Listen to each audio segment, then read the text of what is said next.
trabalhista, mestre em Direito, Relações Internacionais e Desenvolvimento, né? E tenho um doutorado em Psicologia, que eu quis cursar para entender melhor o meio ambiente do trabalho, né? Eu sempre fiz um trabalho preventivo, e aí eu fui percebendo que as pessoas não estavam mais felizes, né? Então, se não estão felizes, o problema está na cabeça, está em algum lugar. Então, vamos procurar a causa dessa falta de felicidade no trabalho, né? Então, foi por isso que eu vim parar na psicologia. E estudei algumas matérias, né? Conheci outras e desconheço muitas, né? Então, por mais que seja 4 anos, é muito tempo, mas não dá para a gente ver tudo, né? Não é uma graduação. Então, hoje, o que eu trouxe para vocês foi um pouco do fruto desse trabalho. Quando eu advogava em Tubiara, né, nessa busca, nessa ânsia de acabar com as doenças e os acidentes de trabalho, porque, inclusive, foi uma solicitação de um dono de uma empresa para a qual eu trabalhava, e ele disse, cara, a gente dá treinamento, dá IPI, faz tudo, e as pessoas continuam adoecendo e morrendo. O que fazer? Né? Eu fiz uma proposta de unir o Ministério Público do Trabalho, o Ministério do Trabalho e Emprego e a Justiça do Trabalho, né, com o objetivo de que juntos nós pudéssemos traçar esse caminho de prevenção, né, para acabar com esse quadro tão triste que são as doenças e as mortes decorrentes do trabalho. Nesse trabalho, a gente fez lá vários encontros, né? Nós fazíamos encontros porque a gente tinha um seminário anual. E uma vez o doutor Edson Braz, que foi subprocurador de trabalho, hoje ele é advogado, mas um excelente procurador e foi o fundador do Instituto Goiano de Direito do Trabalho, ele falou, cara, por que você não faz encontros, né? Se reúne para debater outros temas. E assim a gente fez. Então, com isso, a gente foi fazendo um pouco daquilo que Deju dizia que seria bom, que é bom, né? Que é algo que transforma o ambiente de trabalho e que gera o bem e a saúde e a vida. E quando eu cheguei aqui, que então fui apresentada a psicodinâmica do trabalho, né? Eu disse, eu já conheço. Isso aí eu conheço na prática, mas eu não conhecia a teoria. Né? Então foi por isso que, como advogada, uma formação jurídica, né? Eu tive esse passo de, não sei se é de loucura ou se é de coragem, né? De sair da área jurídica e entrar na área da psicologia, né? Da saúde mental, sem saber de nada, né? E passar a conhecer um pouco desse tudo que eu almejava, né? Então, é isso que eu vou apresentar para vocês, esses slides, né? Todas as reflexões que a gente vai fazer aqui. Eu aprendi por esse tempo de estudo da obra de Deju, por conhecê-lo pessoalmente, né? Por acompanhá-lo, por entrevistá-lo, né? Por observá-lo, por admirá-lo, né? Foi uma coisa muito bonita, uma experiência única, né? De ter um cientista, um gênio mesmo, né? Vivo e sendo francês aqui dentro de Goiás conosco, né? Então foi uma experiência única, inclusive num dia em que ele veio para falar quase que o dia inteiro sobre assédio moral no trabalho. E no sexto Congresso Internacional do Trabalho, no sexto não, no sexto mesmo, que é esse aqui, né? Que dizia da organização do trabalho e adoecimento, uma visão interdisciplinar. Ele veio falando sobre as funções do manager, né? As responsabilidades do manager para alcançar um meio ambiente de trabalho ecologicamente equilibrado. Ele falou e escreveu, e o discurso dele está aqui, foi a última publicação. Então, eu já tinha feito isso uma vez, mas foi há 4 anos atrás. Eu peguei esse artigo dele, destrinchei e transformei em uma palestra, né? Para não correr o risco de falar besteira, né, gente? Porque eu não sou da área. E aí, só que dessa vez eu voltei nele. Quando eu propus esse tema para a gente refletir, eu voltei nesse texto. E aí eu percebi como a gente deve voltar 2, 3, 4, 5 vezes se for necessário, no mesmo livro, no mesmo artigo, porque depende da fase que a gente está, do amadurecimento que a gente tem, né, da concepção que a gente muda, né? Então, hoje, graças a Deus, eu sinto que eu estou mais apta a compreender e a compartilhar esse conhecimento. Eu gostaria que o William passasse para nós agora um vídeo, né, que fala da importância da cooperação. Por que esse vídeo, né? Porque Deju fala, a proposta que ele faz é de um manager cooperativo, é o nome que ele usa, né? Que o ideal do manager é que ele seja cooperativo. E aí ele tem que construir essa cooperação junto com os seus subordinados. Pode passar, William, por favor.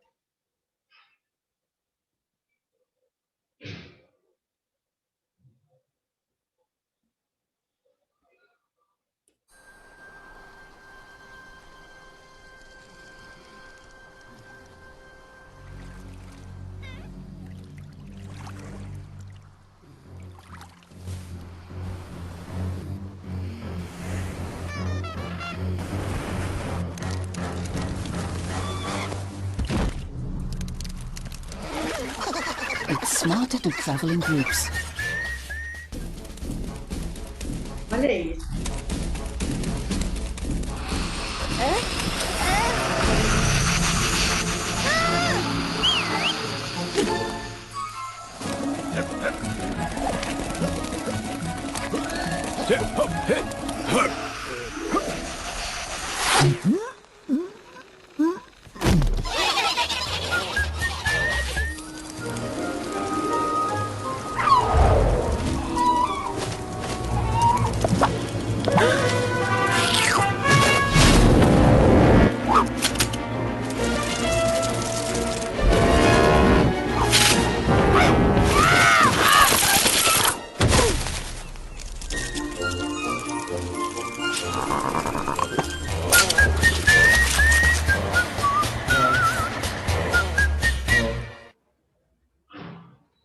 Eu achei muito belo, né, esse vídeo, porque ele é singelo, ele é lúdico, né, mas ele transmite o que mais me chamou a atenção, né, em tudo isso, com relação ao manager, foi no momento das formigas, né, era o chefe que estava dando as ordens, ele estava ali esperando todos passarem, né, quando ele percebeu que o último estava em risco, né, ele rapidamente, né, chamou os demais, assoviou, chamou os demais, eles fizeram então aquele círculo, ele também entrou no círculo, né? É muito ilustrativo isso, né? Ele não ficou de fora dando ordens, né? Ele também entrou no círculo e foi aquele bolo para ser puxado junto com aquele que estava correndo risco, né? Isso é muito bonito, né? De não deixar ninguém para trás e se é para morrer, vai morrer todo mundo junto, né? E aí eu conto uma história que é muito interessante. Se é para morrer, vamos morrer todo mundo juntos. Isso tem um sentido muito forte. No final da vida do meu pai, ele se envolveu com uma moça que tinha 27 anos. Ele estava doente, ele tinha câncer já há 25 anos. Então era uma fase que ele já estava assim, bem fragilizado, né? Inclusive mentalmente, psiquicamente, tudo mais. E essa moça era uma moça com 27 anos, bonita, tinha 3 filhos, né? E também era envolvida com um traficante de drogas. E meu irmão tem um bar aqui no setor oeste, chama Viracopos. E do lado tem uma casa, que é uma casa nossa, que era o nosso escritório, papai é advogado. E ele falou assim, e eu sei que nós marcamos de almoçar todo mundo juntos no bar, família toda. Estava lá sentado lá em cima, tal, de repente ele apareceu assim, só o rostinho de fora, um portão que saía da casa, do fundo, com minha filha. A Lidiane falou que o fulano de tal vem aqui para me matar. Eu falei, vem. Então, se é para morrer, nós vamos morrer todo mundo juntos, né? Aí, para dizer que não tinha medo, né? Aí eu chamei todo mundo da família. Ninguém sabia que ia morrer, não. Chamei todo mundo da família e coloquei numa mesa grande na calçada, né? E aí ele ficou olhando aquilo, ele teve coragem de sair lá de trás, tal, e vir sentar juntos, né? Mas é fé, né? Esse movimento de cooperação, de amor, de união, né? E de perceber que é quando a gente se une e reúne que as coisas acontecem, né? Enquanto que a gente fica escondido, isolado, a tendência é a gente até projetar um mal que às vezes não existe e ele pode fazer muito mais mal do que ele mesmo, né? só pela projeção que a gente faz daquilo dentro de nós, né? Então, com essa reflexão, eu gostaria de começar essa partilha, né, desse trabalho de Deju, que é fantástico. Tá aparecendo, William? Tá aparecendo? Pode compartilhar. Vai lá no share e compartilhar. Hã? Vai lá no share e compartilha de novo. Ah, é mesmo. Peraí.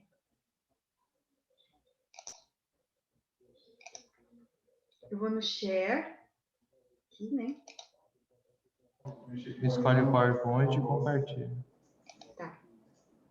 Deu? Para mim apareceu. Para os demais, apareceu? Sim. Sim? Tá ótimo. Bom, a proposta da reflexão de hoje é o papel do manager nas relações de trabalho, né? Inclusive, eu tinha usado a palavra management, né? E tive a curiosidade de buscar na tradução, mas manager quer dizer gerente, e management quer dizer gerência, né? Então, tudo pode ser um como o outro, mas eu preferi trazer assim, considerado como gestor, né? Quem é o manager? Há muito tempo eu reflito sobre a figura do manager, né? Ele é o gerente, ele é o gestor. Ele não é dono, mas ele manda. Ele não é subordinado, mas ele tem que obedecer, né? Então, ele manda e obedece. Ele está entre a alta direção e a baixa direção, né? Então, ele é uma pessoa, um equilibrista, né? O manager, ele é um equilibrista. Ele tem que escutar e obedecer. Ele tem que fazer e viver e mandar. E aí ele vai, então, gestar essas pessoas. Bom, segundo Deju, gente, está dando eco. A Poliana e a Mariana estão com o computador aberto. Agora acho que a Mariana também. O financeiro é Marina. Não, Mariana. Mariana, não é que é do financeiro? Ana Não Lúcia. é, Priscila? É. Ana Lúcia. Você pode fechar. Ah, Ana Lúcia? Pode Tá. fechar o seu O microfone? microfone, por favor? Então, gente, todos os conceitos que eu vou trazer aqui são de Deju, da clínica psicodinâmica do trabalho, né? Segundo o Deju, Christophe Deju, o trabalho ele constitui a identidade do indivíduo, né? E ele chegou à conclusão porque Deju começou estudando a psicopatologia logo após a Segunda Guerra Mundial, né? E a psicopatologia são justamente as doenças mentais do trabalho, decorrentes do trabalho, né? A psicopatologia do trabalho. E então ele fez uma pergunta inversa, ele se perguntou de forma inversa, né? Ele falou, tá bom, eu sei que o trabalho pode adoecer as pessoas, mas o que as pessoas fazem quando elas não adoecem por causa do trabalho? E a resposta que ele encontrou é que quando o trabalhador encontra prazer no trabalho, aquele trabalho, por mais sofrido que seja, né, e adoecedor, ele não o adoece. Ele não o adoece. Por que isso? Né? Porque ele diz que a diferença está na organização do trabalho. O que Deju diz? Deju diz que todo trabalho gera sofrimento, porque não tem como você trabalhar e não sofrer. O que diferencia, então? É que se você está numa organização do trabalho rígida, né, que te engessa e não te deixa ter criatividade, liberdade, você não consegue sublimar esse sofrimento. Então, ele vai se tornar patogênico, vai te adoecer, né? Ele vai te alienar e te adoecer. Mas se você estiver com esse mesmo tipo de sofrimento, trabalho, numa organização do trabalho que permite e te dá liberdade, né? Que te promove, que te reconhece, que te escuta, que te deixa participar, que te deixa falar, né? Isso faz com que você consiga sublimar esse sofrimento. Então, você se emancipa, né? Você consegue voar, apesar de todos os pesares. É mais ou menos isso que ele diz para nós, né? E Deju diz o seguinte também, que essa liberdade, essa criatividade no coletivo de trabalho, ele vai desenvolver a confiança, a cooperação e a solidariedade. Esses são os pilares de uma gestão de trabalho, né, que não adoece, que por mais sofrida que seja, ela não adoece. E eu vim trazer para vocês uma pesquisa que eu fiz para um congresso de ergonomia, que me convidaram para falar sobre fatores psicossociais de risco. Eu encontrei uma pesquisa sobre trabalhadores que cultivavam rosas numa chácara no interior do Brasil. Então, foi feita uma pesquisa de ergonomia. O que eles descobriram? Que mesmo adoecidos, né, por causa do movimento que eles tinham que fazer com o próprio corpo para cultivar essas rosas, esses trabalhadores adoecidos não tinham as suas doenças cronificadas pelo prazer que eles sentiam em trabalhar. E de onde vinha esse prazer? A resposta deles foi o seguinte: aqui a gente é ouvido, a gente faz parte de uma equipe. Então, olha a importância de você poder falar, de você ser efetivamente ouvido, né? As pessoas permitirem que você contribua com as suas ideias, com o seu trabalho, né? Então, por isso, Teju diz que trabalhar não é somente produzir, mas, antes de tudo, conviver. E em cima dessa reflexão, né, esse Adejura, um cientista social francês, psicanalista, psiquiatra, ergonomista, como eu disse a vocês, eu tive a oportunidade, a honra, né, de poder conviver com ele durante um dia inteiro. A esposa dele, ela é brasileira, eles têm uma fazenda aqui no estado de Goiás, né? E por que eu convivi com eles o dia inteiro? Porque na época que ele veio, tinha terminado a minha dissertação de mestrado e estava preparando para publicar esse livro, que apesar do mestrado ter sido no direito, eu já estava dentro do doutorado. Então, eu convidei a doutora Lila Ramos, que já era doutora em psicologia e é psicoterapeuta e aplica a clínica psicodinâmica do trabalho, para que nós publicássemos um capítulo do livro só sobre a clínica psicodinâmica do trabalho. E qual foi a ideia que eu tive? Eu falei, já sei, vou fazer uma entrevista com o Deju. Então, esse livro, ele traz uma entrevista, né, inédita com o Deju, que eu fiz lá no Castros Hotel, né? Foi muito interessante, né, essa entrevista. Eu sou católica, né? Então, eu acredito no Espírito Santo. E eu digo que foi interessante porque, como eu estava no doutorado, mas a minha prova de admissão foi de inglês, não foi de francês, né? Eu passei a estudar o francês depois para ser aprovada no segundo idioma. Então, eu não sabia nada do francês. E foi interessante, porque eu fiz a entrevista, eu perguntava em português e ele me respondia em francês. E assim, nós fizemos essa entrevista e depois, junto com o meu professor, nós traduzimos toda a entrevista, todo o áudio dele, né? Então, o que eu achei de mais interessante ao passar o dia ao lado de um gênio? Né? Eu fiquei observando, porque eu quero aprender com ele, né? Ele não usa o WhatsApp, viu, gente? Ele não fala no WhatsApp.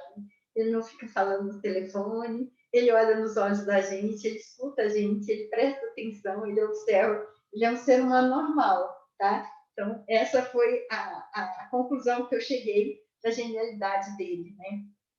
Bom, ele perguntou como identificar as propriedades específicas que uma organização do trabalho deve possuir para que os trabalhadores consigam colocar sua relação com o trabalho a serviço da construção da sua identidade e da sua saúde mental. Então, olha que interessante, né? Ele está perguntando as propriedades que a organização do trabalho deve ter.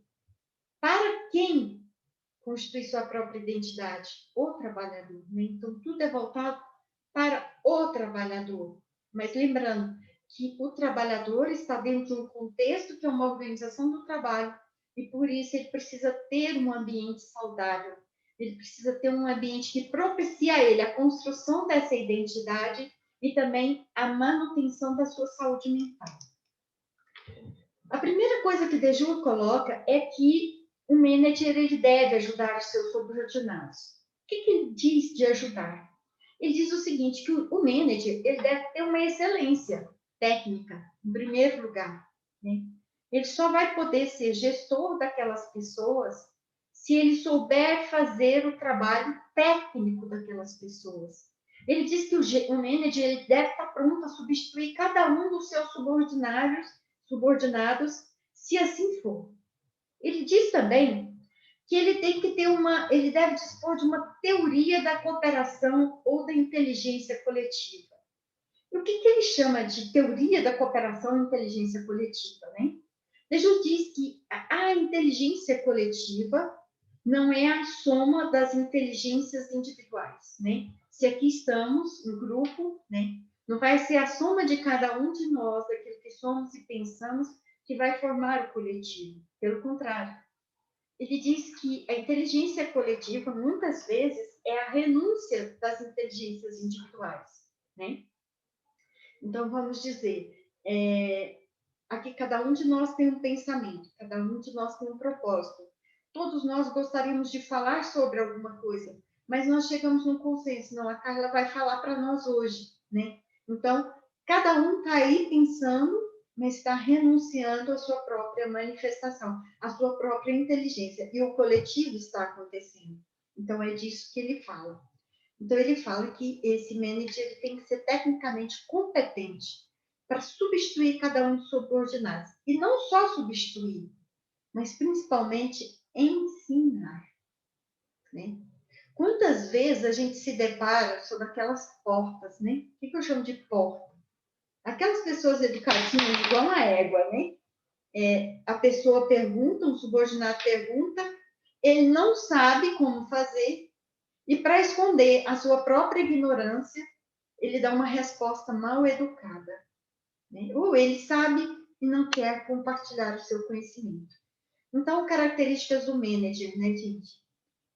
Humildade, né? Humildade, simplicidade, sabedoria, né? Espírito de cooperação, de coletividade. Importante salientar o que Dejoux diz, que trabalhar não é uma relação individual com a tarefa, né? Esse rapaz aqui da figura, ele está sozinho, de frente a um computador. Imagina eu sozinha diante de um computador, preparando essa palestra, né?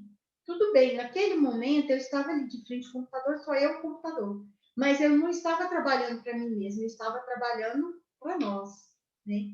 E foi tão interessante, porque eu estava elaborando a palestra durante essa semana, e, de repente, ontem eu tive uma sessão da clínica psicodinâmica do trabalho. E eu acordei 4 horas da manhã, falei, vou terminar minha palestra. Eu não sabia o que era para eu fazer, mas era para eu apresentar ontem. Então, ontem eu apresentei esse mesmo slides, né? Essa mesma reflexão para 2 gestores que estão recebendo um treinamento, né? Para não praticar o assédio moral no trabalho. E foi uma experiência muito positiva, né? Então, ele diz, vocês vão escutar, Dejoux vem dizer de 2 conceitos. Um é coordenação, o outro é cooperação, né? Então, das tarefas do manager é coordenar.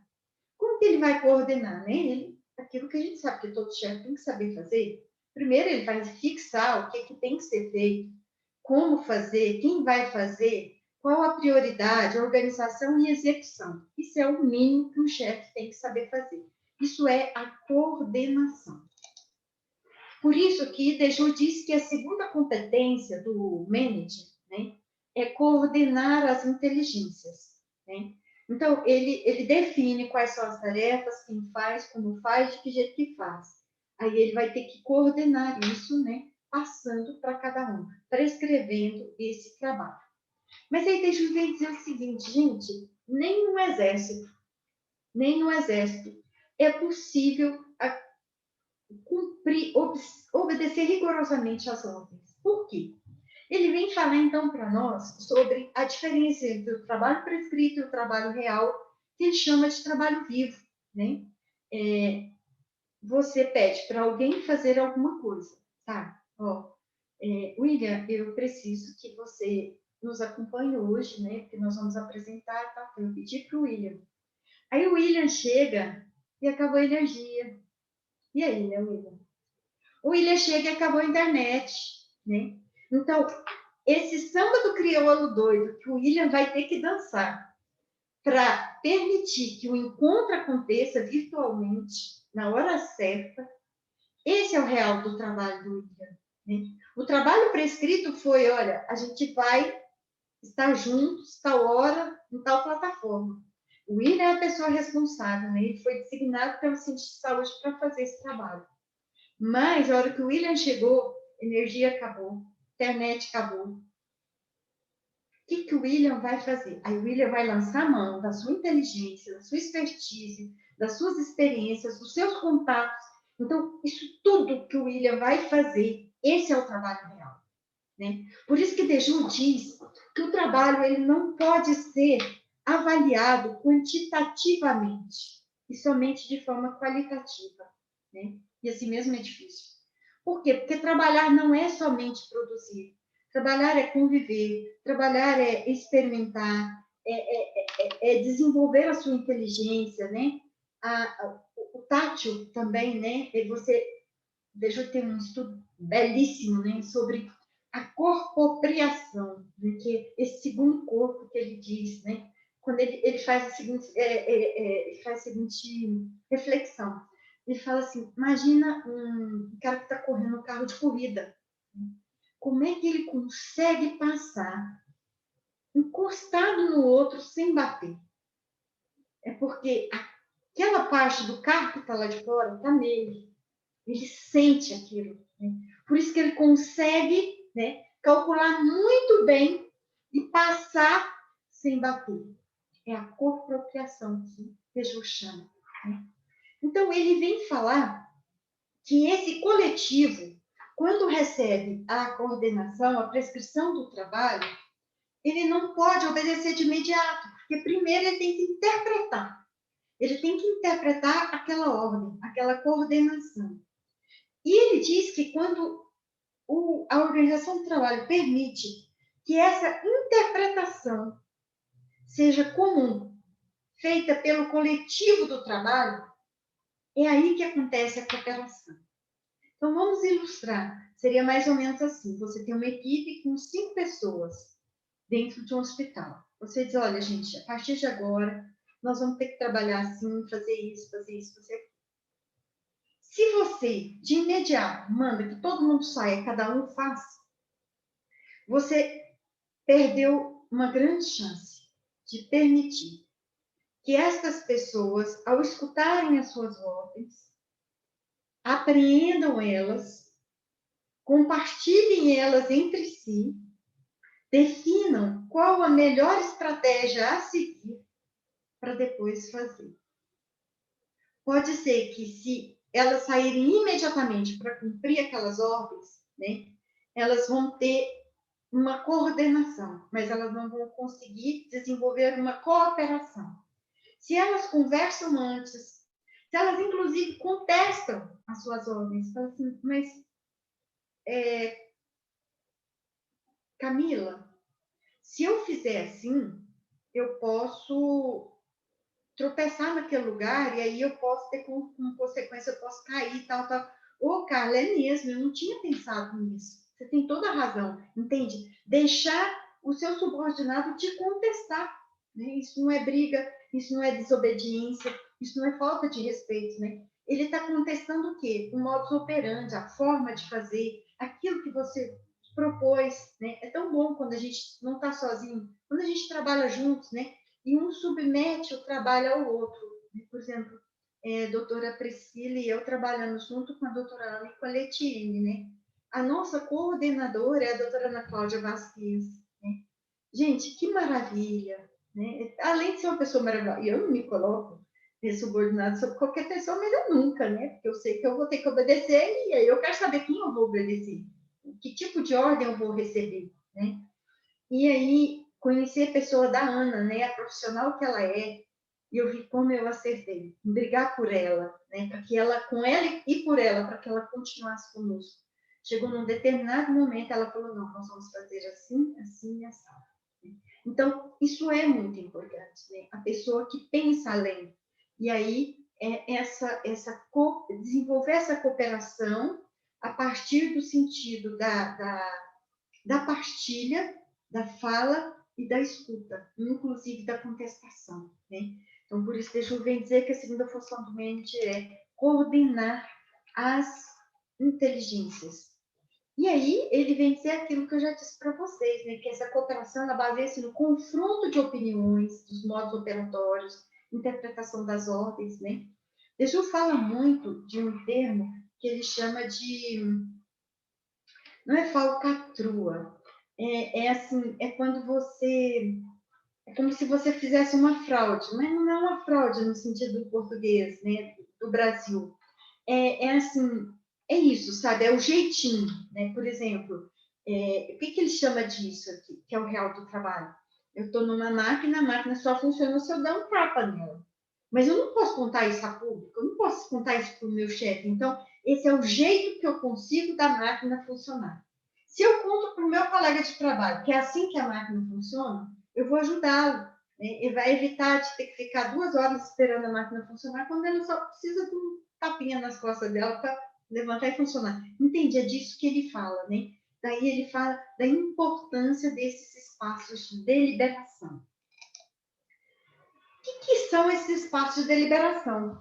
O nosso espaço de hoje é um espaço de deliberação, só que ele é formal, né? Por quê? Porque nós programamos, nós projetamos, nós nos preparamos para estar aqui no dia de hoje. Esse momento, ele está sendo gravado, não está, William? Tá? Está sendo gravado, né? Então pode ser disponibilizado depois para outros trabalhadores que quiserem ouvir, né? Então, isso é um espaço de deliberação formal, né? Mas existe outro espaço de deliberação que ele acha muito importante, que é o informal, né? O que é o informal?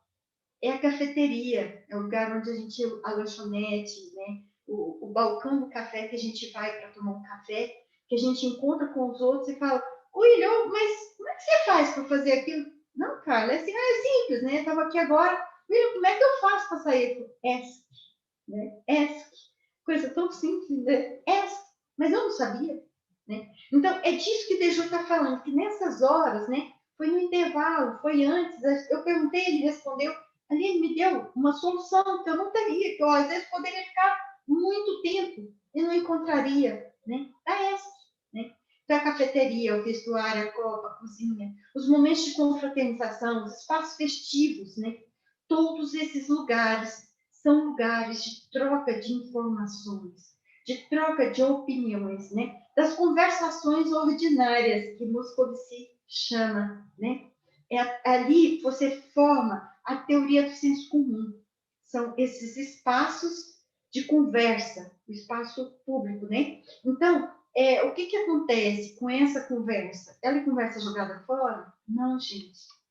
Moscovici, inclusive, através da teoria das representações sociais, ele elege essas conversações ordinárias como um material de pesquisa importantíssimo para a academia. Ele faz ciência a partir da fala do povo. É isso que ele entende, né? E ele fala da importância disso. Só para ter uma noção da importância da conversação ordinária, do que o povo pensa, né? E disso para o próprio cientificismo, né? Das representações sociais. Então, eu estava com dificuldade de compreender o que eu estava lendo e estudando, e a professora Lila, então, me disse assim, Carla, tem um grande pensador das representações sociais, que ele esteve aqui no Brasil, esteve em Goiânia, inclusive, né? É o meu professor Pedro Humberto, foi orientando dele, né? E ele deu um exemplo. O mundo todo entendia e reconhecia a hegemonia dos Estados Unidos. Parecia que os Estados Unidos, além de ser rico, né, ele era blindado. Ninguém poderia atingir os Estados Unidos. Quando que você ia imaginar que alguém ia atravessar o espaço aéreo dos Estados Unidos, né, e derrubar as torres gêmeas? Então, o que a teoria das representações sociais diz, né, desse momento? O momento em que aqueles 2 aviões derrubaram as 2 torres gêmeas, né, não foi só as Torres Gêmeas que eles derrubaram.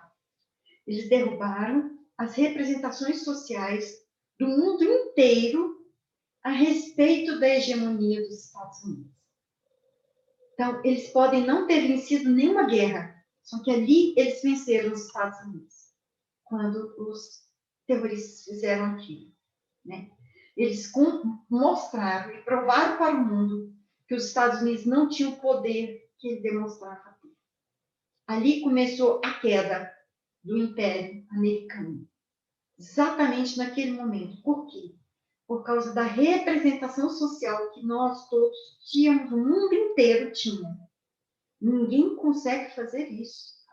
A ideia da gente era assim, pelos filmes que a gente assistia, né? É que existia um vidro blindado em cima dos Estados Unidos. Ninguém faria aquilo. E fizeram. No momento que eles fizeram, eles derrubaram o Império Americano. Eles provaram para o mundo, né, que os Estados Unidos não têm a força que dizia ter. Isso é verdade. Bom, aqui, Deju vem falar um pouco para nós sobre o que é feito, né, quando a gente está nesses espaços de deliberação. Ele vem falar para a gente que tem duas coisas que saem. Nós estamos falando de espaço de deliberação a respeito do trabalho, né? Então, tanto pode ser um acordo, que é um consenso sobre determinada coisa, ou pode ser uma arbitragem. E que essa arbitragem ela tem que ser necessariamente feita pelo gestor. Só o manager pode arbitrar. Depois nós vamos entrar nesse mérito, né? Mas só alguns conceitos que ele traz. Então, esse acordo que é feito por consenso ou por arbitragem, Jesus chama de acordo normativo. Ele diz que quando vários acordos normativos articulam entre si, nós formamos uma regra de trabalho. E quando as várias regras de trabalho articulam entre si, nós formamos as regras de ofício. O que é isso na prática, né? Eu trouxe aqui uma imagem, né, que fala assim, a biblioteca é um local de estudo, né? Então, silêncio.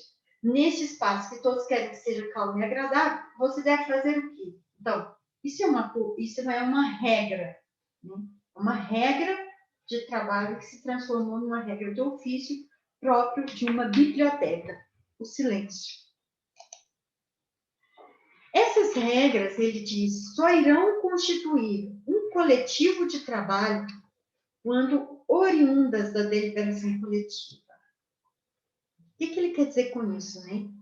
É que aquilo que você está mandando fazer só vai ser efetivamente feito quando os seus trabalhadores compreenderem entre eles que aquilo tem que ser feito, assumirem, né, tomarem posse e passarem a fazer. Caso contrário, vai ser só mais uma regra. Quantas leis a gente vê, né, que não são cumpridas? Por que as leis não são cumpridas? Por quê? Porque as conversações ordinárias não chancelaram aquela lei. É por isso que as leis não são cumpridas. Por que a reforma trabalhista é cumprida? Vocês sabem por quê?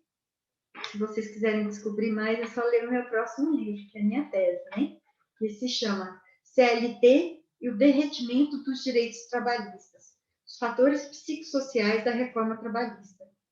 Eu estou revisando o livro para publicação pela editora Juruá, né? E li justamente essa parte hoje, né? O que ele diz?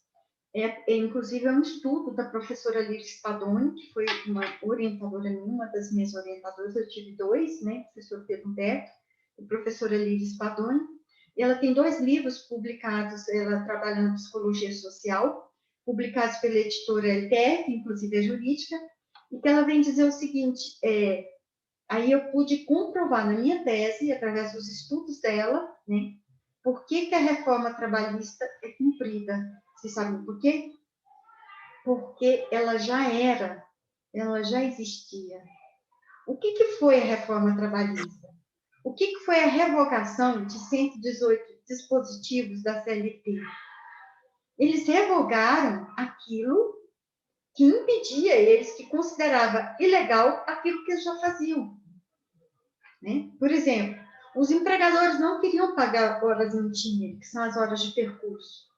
Então, ao ser revogado, passou a prevalecer aquilo que já era feito. Quem quisesse receber horas em itinerário tinha que entrar com ação para receber.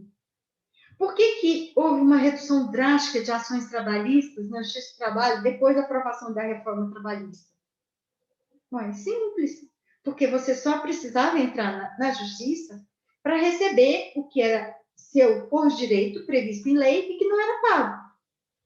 A partir do momento que a reforma diz, olha, tudo isso, vocês estão entrando com ação no trabalho, não é mais legal, não existe mais, foi revogado, eu vou reclamar o quê na Justiça do Trabalho? Agora, eles cumprem. Eles cumprem o que já cumpriam antes. E eles não descumprem mais nada, porque aquilo que eles descumpriam, né, foi revogado pela reforma trabalhista. Simples assim, né? Então, Deju vem dizer da importância dessa deliberação coletiva, que ela tem que partir de baixo, olha essa figura, de baixo para cima. E Deju vem chamar esse processo, né, de construção da cooperação de baixo para cima como de atividade deontica, né? O que ele chama isso? É a possibilidade de contestar a organização do trabalho prescrita. Então, entra naquela liberdade que eu tenho. Marina me manda fazer alguma coisa e eu digo, Marina, mas pensa bem, isso que você está querendo fazer seria melhor se fosse feito assim, assim, assado.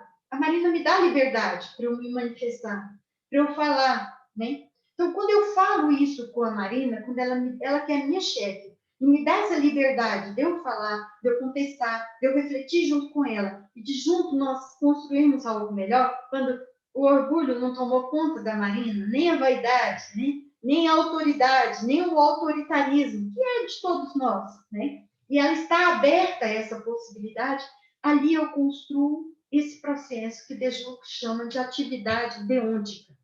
Gente, eu li um livro, um artigo sobre ele, e eu não entendi nada, só agora eu estou entendendo isso que eu estou falando, tá? Agora eu entendi.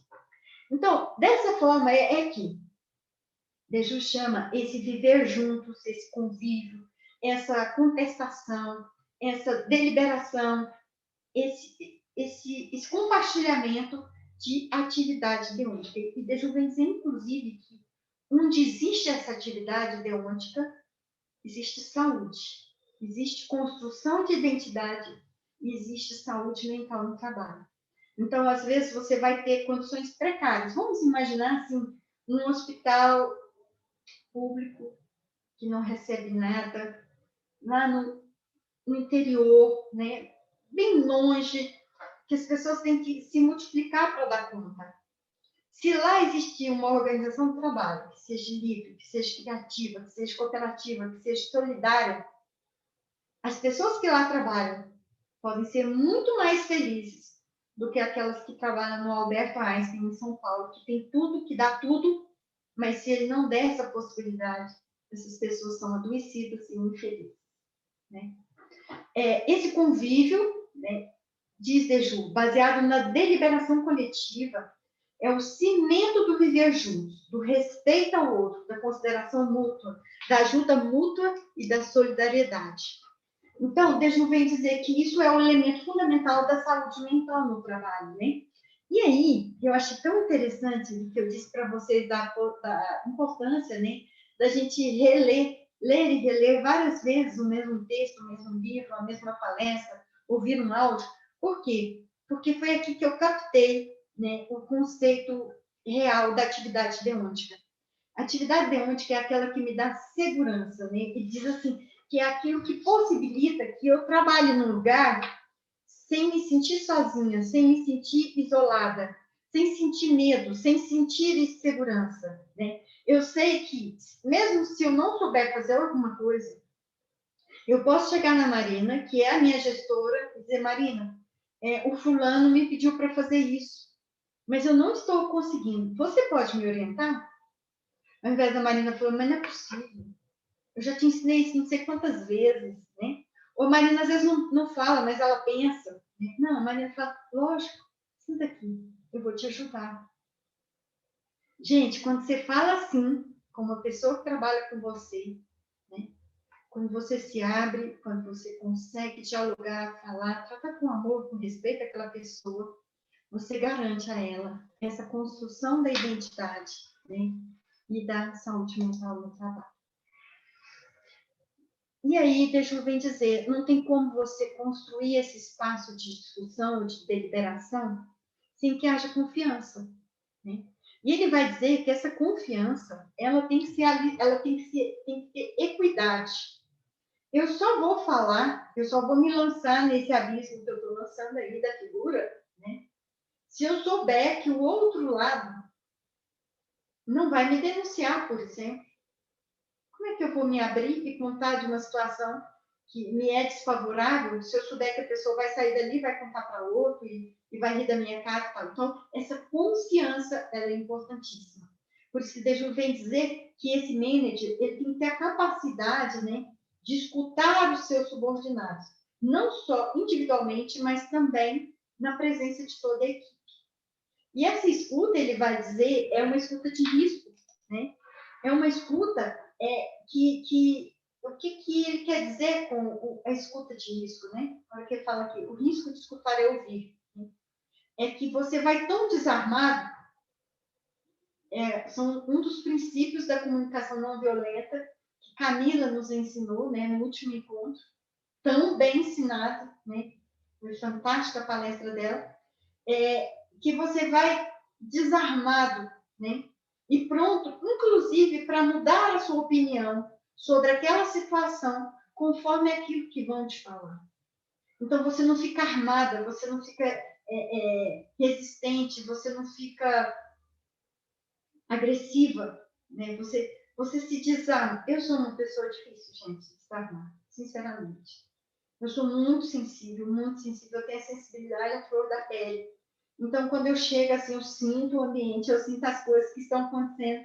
E quando eu menos espero, eu estou reativa. Então, eu queria até propor para a Camila aqui, né, que ela fizesse um curso, desse um curso para a gente, porque eu preciso aprender, né? Eu preciso aprender a não ser reativa. Eu preciso aprender a não ser agressiva, né?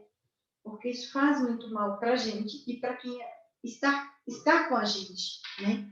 Então, é esse tipo de confiança que Deus fala que o manager tem que passar. Né? É a confiança de saber escutar o outro totalmente desarmado e pronto até para mudar o seu próprio ponto de vista e escutar o outro, garantindo a ele que aquilo que ele está dizendo não vai ser passado para frente, não vai ser utilizado contra ele. Uma das coisas mais tristes que eu vi dentro de um curso de psicologia foi perceber que muitos psicólogos estudam a psicologia e utilizam ela para manipular as pessoas.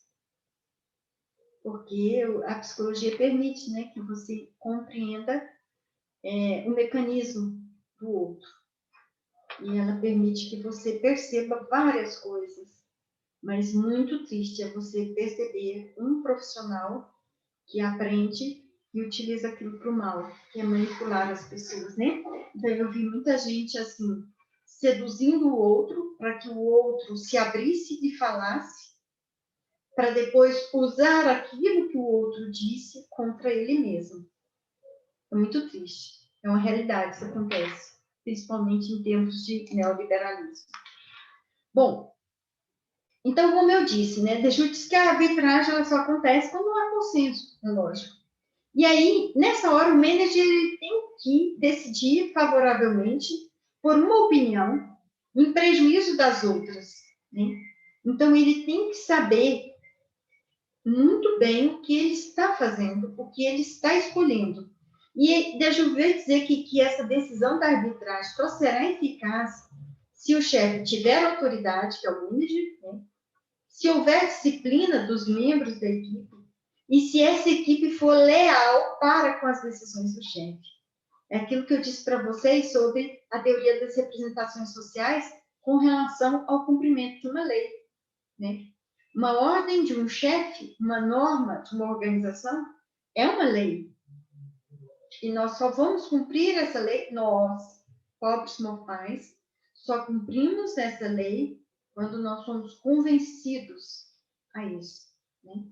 Então, é assim também dentro de uma organização do trabalho. Bom, existe um ingrediente principal numa cooperação vertical, né, gente? Que é aquela de donos, diretores, gestores, subordinados. Autoridade. Então, ele vai dizer da diferença entre a autoridade que é construída de cima para baixo, né, aquela que é enfiada goela abaixo, como nessa figura, né? O que ele fala dessa autoridade? Que ela tem como poder, que tem o poder com base no medo e na ameaça. Ela prejudica o espaço de deliberação, que é espaço de fala e de escuta, a confiança, a contestação da organização prescrita. Então, o que vai acontecer? Eu recebo uma ordem, eu sei que aquela ordem não tem como ser cumprida daquela forma, mas eu me calo, porque da última vez que eu abri a boca, né, me mandaram calar a boca. Então, eu posso até saber que alguém vai morrer, mas eu me calo. E aí eu venho entender aqui, né, uma notícia que eu recebi de uma enfermeira de uma ambulância que se recusou a emprestar o respirador para o médico que estava com seu paciente à morte, porque o quadro daquela pessoa que estava à morte não enquadrava dentro do protocolo. Ela deixou aquele paciente morrer. O médico ficou desesperado, pediu pelo amor de Deus, e ela foi, não. O que ela fez ali, gente? Ela cumpriu uma ordem engessada, provavelmente de uma organização de trabalho engessada, né? Que não permite ao seu trabalhador falar, opinar, contestar. Né? E aí, sabe o que eu me lembro? Isso vem confirmar exatamente a pesquisa de Dejoux, porque Dejoux afirma no livro A Banalização da Injustiça Social que o neoliberalismo é igual ao nazismo. Ele fala que é a mesma coisa. Né? E quando você lê o livro do julgamento de Eichmann em Jerusalém, né, Hannah Arendt vem dizer que ele era um funcionário, o cara que matou mais gente, foi o primeiro a ser julgado, que matou milhões de judeus. Né? Ele não era um nazista alto, forte, truculento, não. Ele era um simples funcionário público que estava cumprindo ordens. Então, olha a gente vendo o que Dejoux falou acontecendo nessa pandemia. Nós estamos em pleno neoliberalismo. Foi o neoliberalismo que propiciou a reforma trabalhista no Brasil. Então, o neoliberalismo propiciou várias coisas, inclusive a pobreza extrema que nós estamos vivendo. Né? Então, essa atitude dessa enfermeira, qual a diferença dela para com o Eichmann? Quando mandou aquelas pessoas para a morte. Ela decretou a morte daquele paciente. Ela foi Eichmann. Como que ela vai conviver com ela mesma a partir desse momento? Ela cumpriu ordem. Aí, a análise que Dejoux faz de Eichmann, por exemplo, é que ele seria um normopata, né? As coisas só o tocam naquilo que está próximo a ele. O que está distante não tem sentido para ele, né? Então, nós estamos produzindo Eichmann nessa pandemia. Um fator importantíssimo para vocês como gestores, né? Fiquem atentos. Fiquem atentos. Essas pessoas podem se transformar, esses anjos do bem podem se transformar em anjos do mal. Fiquem atentos. Isso já é um sinal de adoecimento, né? Terrível, terrível. Bom, e aí ele vem falar da autoridade de baixo para cima. Olha que interessante esse quadro que eu encontrei. Né? A visão tradicional do poder, que é quando o poder é feito de cima para baixo. Né? Então, o ápice fica bem fininho e vem o poder de mando, gestão, medo, ameaça. Agora, quando é de baixo para cima, são os subordinados. São eles, são os pilares da minha autoridade. São eles que me sustentam. Olha como a minha base enquanto gestor, né? A minha base de ação, ela fica muito mais ampla do que quando eu mando com base no poder da ameaça e do medo, né? Quando é de cima para baixo. Quando eu construo essa sustentação de baixo para cima, a minha base é ampla. Por isso que essa gestão tem tudo para dar certo. A gestão cooperativa, né? Ela decora essa autoridade, né? Ela é conferida pelos subordinados. Ela vem da competência técnica, da capacidade que eu, enquanto gestor, tenho de dar conselhos, de ensinar, de assistir, né? E ela é fundamentada na competência do manager, que é aquela primeira função dele. E ele vem dizer que essa autoridade baseia-se também, né, na capacidade que eu tenho, enquanto manager, de escutar e tomar decisões. Isso é fantástico. As consequências valem tanto para cima como para baixo, né? O que isso quer dizer? Nós começamos a dizer que o manager está no meio do caminho, né? Ele está abaixo da direção e ele está acima, né, dos subordinados. Então, essa competência em aceitar críticas, em escutar, tanto ele vai ter que escutar as que vêm de baixo quanto as que vêm de cima, né? E ele vai ter que saber, outra coisa muito importante que Deju diz, é da capacidade que o manager tem de interpretar as ordens que ele recebe, né? Eu estou aqui, eu recebo as ordens e devo repassá-las. Então, eu vou interpretar.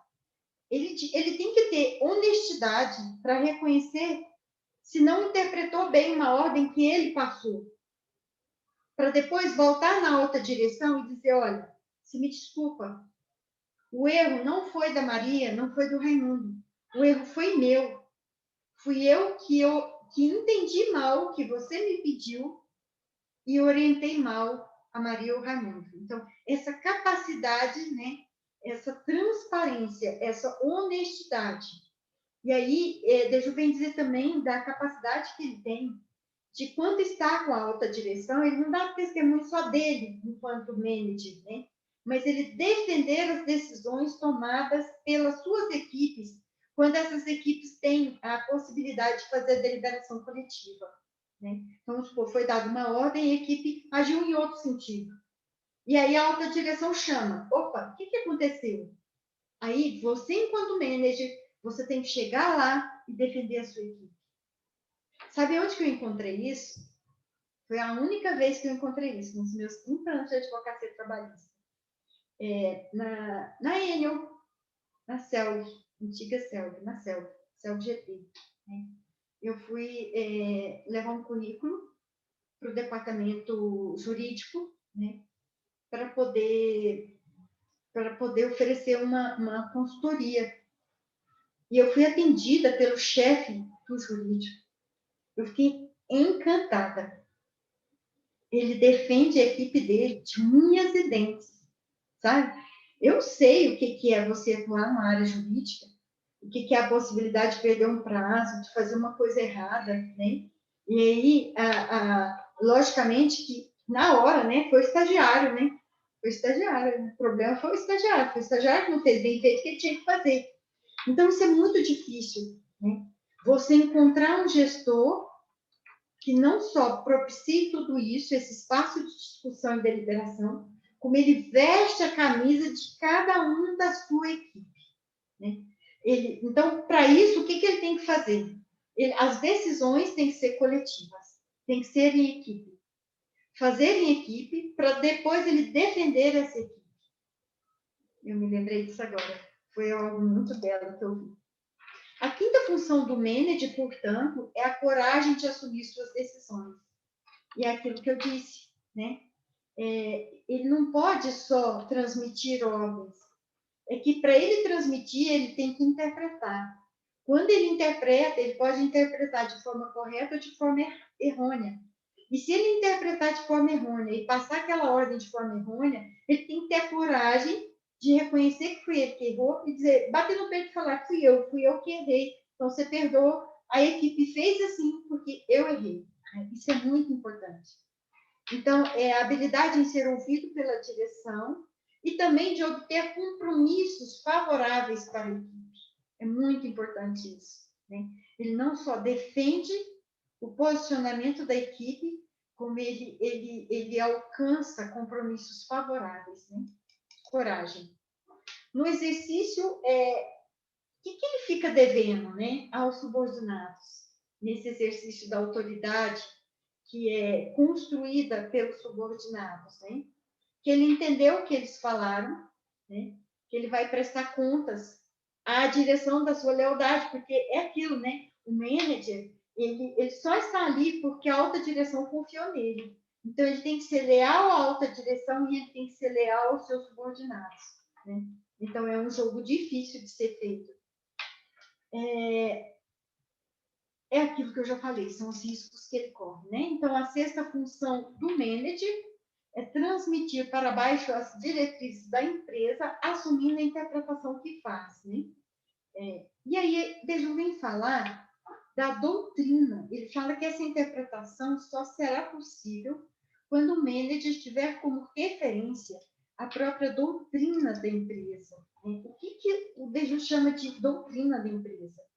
Ele fala que é um conjunto de noções das quais se pretende dar uma interpretação dos fatos, orientar ou dirigir a ação. Né? Então, vamos dizer que é o coração pensante da empresa, aquilo que é valor para a empresa, o que é missão para a empresa. Então, ele tem que saber tudo isso, ele tem que estar permeado de tudo isso para que ele possa criar toda essa autoridade que não vem dele, não vem de cima, vem de baixo para cima. Né? Então, o que mais que Deju diz? Ele vem falar de uma coisa muito importante, gente. É o compromisso do manager, não só com as pessoas, não só com a organização do trabalho, mas também com a sociedade. O quadro que eu consegui desenvolver dentro de mim, quando eu li essa proposta de Deju, foi pensar assim, isso aqui. Então, portanto, a sétima função do manager é a sua participação na discussão doutrinal da empresa, a responsabilidade do manager para com a sociedade. Então, é a responsabilidade social do manager. A sétima função do manager é a sua responsabilidade social, né? Dele enquanto condutor daqueles trabalhadores, enquanto intérprete da doutrina da empresa e o que ele está fazendo para a sociedade. Quem é o homem, e aí eu estou dizendo de homem e de mulher, que é o homem que ele recebeu, que você, enquanto manager, recebeu para trabalhar com você? Qual é o homem que você está devolvendo para a sociedade? O que essa empresa que você trabalha representa na sociedade? Então, é essa a sua responsabilidade. Né? Quem você recebe, quem você devolve. E lembrando, né, gente, que você não recebeu na hora de admitir e você devolveu na hora que você demitiu, não. Todos os dias você recebe esse trabalhador e você devolve ele para a sociedade. Como que esse trabalhador chega em você? Como que ele volta para a família dele? Adoecido, desequilibrado, assediado, com ideação suicida, dependente de drogas, de álcool? Então, olha bem o que é a função do manager. E é lógico, né, gente? Vamos pensar. Se essa pessoa que está sendo devolvida à família, ela já está adoecida, imagina o que seja essa pessoa adoecida dentro do contexto da sociedade. Ele vai afetar todos, inclusive você mesmo enquanto cidadão. Né? Amanhã você está na rua, pode ser atropelado, pode ser morto, pode se matar, né? Uma série de coisas podem acontecer. Então, esse é o manager cooperativo. Ele representa a maneira de restabelecer a confiança e o viver juntos entre os trabalhadores, os quais desempenham um papel fundamental na saúde mental do trabalho. E aí, deixa eu dizer que a saúde mental desse trabalhador não depende somente do talento individual dele, né? E que o meio mais poderoso de prevenção dessas patologias mentais decorrentes do trabalho não depende de médico nem de psicólogos. Depende do respeito e da consideração para com os outros. Olha, respeito. O respeito da ajuda mútua, do savoir-vivre do viver juntos e da solidariedade. É essa a blindagem que você pode propiciar ao seu trabalhador. E você propiciando ele, você está propiciando a si mesmo, né? Porque eu desconsidero um chefe, um manager, que tenha sido um carrasco e que depois seja feliz. Seja feliz em casa, não tem como, né? Então, é para ele e para os outros. Então, por que eu trouxe aqui a figura do bom pastor, né? Porque eu vejo o manager proposto por Deju como esse manager cooperativo, né? Nós falamos aqui de confiança, de cooperação, de solidariedade, né? De respeito. São virtudes, são valores, né? Próprias do bom pastor. Quem que é o bom pastor? É aquele que não sai correndo quando o lobo chega, né? É aquele que guarda as ovelhas. É aquele que as ovelhas acompanham, né? De forma tranquila e natural e espontânea, porque conhecem a voz do pastor, porque sabe que ele é o pastor e não o ladrão, né? Então, essa é a proposta do manager cooperativo, né? A cooperação, deixa eu bem dizer, é a mediação imprescindível na formação e na renovação da solidariedade contra o sofrimento no trabalho. Ele vai dizer que não existe fatalidade, que é possível combater eficazmente, né? Que trata-se de uma questão de escolha em matéria de management, de gerência e de organização do trabalho. Então, é você que escolhe o que você vai fazer com os seus trabalhadores. Gente, eu venho concluir para dizer o seguinte, algo que eu tenho dito, e eu gostaria que as pessoas me escutassem. Quando você estuda as pesquisas de Deju, você descobre que na França, que ele só desenvolveu esses estudos porque na França aconteceu exatamente o que está acontecendo hoje no Brasil. Neoliberalismo, gestão neoliberal, assédio moral, ideação suicida, suicídio em massa, né? E hoje na França, essa gerência, ela é investigada, ela é processada, ela é julgada e ela é condenada. Então, eu quero dizer para vocês que é isso que vai acontecer no Brasil. Quando a gente fala que o projeto Anjo de Guarda, né, é um projeto de uma proposta espontânea, que ninguém é obrigado a participar, né, que está havendo uma capacitação, uma conscientização, a adesão é livre. Mas eu venho dizer para vocês que a humanidade caminha para o meio ambiente do trabalho ecologicamente equilibrado. E se ele não está equilibrado, e se a culpa for de um ditador, gestor, como tantos que eu já conheci na minha vida, escuta o que eu estou falando. Essa pessoa ainda vai ficar atrás das grades. Dinheiro não vai pagar. Atos de filantropia não vão pagar. Essa pessoa vai ser presa, né?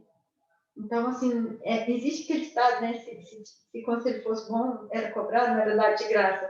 Mas me escuta, por favor.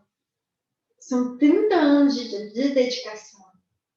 Eu não sou só uma profissional com uma formação em saúde mental. Eu sou uma profissional da área jurídica. Eu sei o que eu estou falando. Tá? Então, escuta, por favor. Quem não vier pelo bem, não vai vir pelo mal. E vai vir pelo sofrimento. Quem achar que não tem que mudar do jeito de ser, porque aquele trabalhador que é pobre, né, que é destituído da sua dignidade, não tem quem o defenda. Entenda de uma vez por todas. Esse trabalhador tem uma Constituição que é cidadã. Ela garante a ele que ele seja defendido das garras desse ladrão.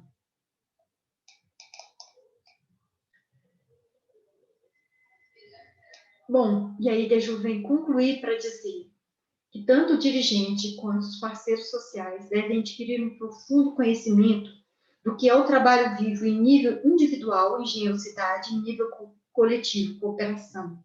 O que ele está dizendo? Ele está dizendo exatamente o que nós estamos nos propondo a fazer, né? Nós temos um grupo aqui dentro do projeto de Anjo de Guarda que está desenvolvendo a prática daquelas ações que são feitas dentro das instituições hospitalares. Por que a doutora Jaqueline pediu tanto, né, que um dos cursos permita que todo gestor conheça o trabalho de cada trabalhador em cada setor, em cada equipe, né? É isso aqui que ele está falando. Porque é fácil demais você mandar a caneta e mandar fazer. Difícil é só você entrar lá dentro. Por exemplo, eu trago aqui agora uma situação que me foi trazida. Uma trabalhadora, né, com pouquíssimo tempo de serviço, foi colocada para trabalhar por uma empresa terceirizada dentro de uma lavanderia que não tinha as mínimas condições de funcionamento, uma lavanderia hospitalar. Essa pessoa se acidentou seriamente, né? Por que ela foi colocada lá? Porque o chefe não faz o que ele mandou ela fazer. Simples assim. Então, é disso que nós estamos falando. Eu quero agradecer imensamente, né, a presença de todos vocês conosco nesta tarde. Quero dizer que, para mim, é uma alegria enorme estar aqui, que essa é a minha missão, que essa é a minha bandeira. Né? Eu luto, sim, pela vida, pela saúde, no trabalho. Né? E eu sou advogada dessa causa. Essa causa é minha. E eu não entrego ela para ninguém. Porque ela é minha. Ela faz parte da minha vida. É o meu compromisso com a vida. Né? Não só a minha vida, que ela só vai ter sentido e valor se eu me preocupar com a vida dos outros, mas principalmente com a vida dos outros, de uma forma muito especial, pelos pobres, né? Por aqueles que hoje estão passando fome, por aqueles que hoje são obrigados a trabalhar em 2, 3, 4 empregos porque o salário não sustenta, né? Por aqueles que não têm voz. Eu sou advogada deles. Eu sou advogada deles. Então, em nome deles, eu peço a vocês que são gestores, aqueles que conhecem os gestores, multipliquem tudo que nós estamos vendo aqui. Tudo isso vai construir uma escola de formação de gestão humanizada, gestão com pessoas. Essa gestão humanizada, nesse primeiro momento, ela vai ser uma questão de opção. Mas eu digo e repito, aqueles que não optarem, o farão na dor. Vai doer. Eu não gostaria que doesse. Eu gostaria que as coisas acontecessem, né, de forma tranquila, normal. Muito obrigada. Agradeço a vocês. Eu hoje tenho feito a clínica psicodinâmica do trabalho junto com a Lila, né? E eu vim aqui registrar o meu agradecimento a Cristóvão Dejoux, esse homem fantástico, esse cientista social, que eu tiro o chapéu, que é marxista, que não acredita em Deus, mas que ora vai, ora vem, hora que eu vou falar de Dejoux, eu falo Jesus. É muito engraçado, né? Mas é assim que eu o vejo, né? Eu o vejo como esse mensageiro da Boa Nova. Pelo menos na minha vida ele foi, tá? Muito obrigada e eu me coloco à disposição para a gente abrir aqui para as discussões, né? Tanto sobre o tema conosco, alguma dúvida que alguém possa ter, né? Para que a gente possa destrinchar melhor. Hoje, por exemplo, antes de vir para cá, para esse momento nosso, eu passei essa palestra para a doutora Janilda, os slides, né? Ela falou, Carla, eu adorei. Ela falou, é possível a gente fazer um curso com tudo isso? Eu falei, sim, né? Vocês podem perceber que os slides estão cheios de conceitos. Cada slide ali dá quase que uma disciplina específica, né? Então, é possível, sim. Poliana não está aqui agora, né? Mas Poliana, inclusive, está dentro de um grupo de estudos de clínica psicodinâmica do trabalho, né? A gente está juntas. O meu grande desejo é multiplicar esse saber, assim como o meu grande desejo é me abrir e conhecer outros saberes, como tenho conhecido através de vocês, principalmente a psicologia positiva, né? Agora, por exemplo, eu estou fazendo terapia comportamental. Olha que coisa mais linda, gente. Eu nunca tinha feito nem terapia, né? Porque eu não me abria, né? Estou fazendo, estou adorando, né? E uma das grandes dores que eu encontrei quando eu entrei no curso de psicologia é que eu descobri que as teorias se recusam a conversar entre si, porque cada uma acha que é melhor do que a outra, né? Então, eu acho que a grande proposta do projeto Anjo da Guarda é essa abertura de coração. É a gente dizer, olha, o referencial teórico que eu estudei é esse e esse. Mas, Priscila, qual é o seu? Me ensina o seu. Eu quero aprender, né? Marina, Karen, né? Aquelas que são da área de saúde mental, me ensina. Vamos ensinar uns aos outros. E é isso que a gente tem feito nesses encontros, né? Compartilhando conhecimento. Então, fica aí para vocês terem, inclusive, as considerações, reflexões sobre o que a psicologia positiva fala sobre essa apresentação teórica, né, da BDT.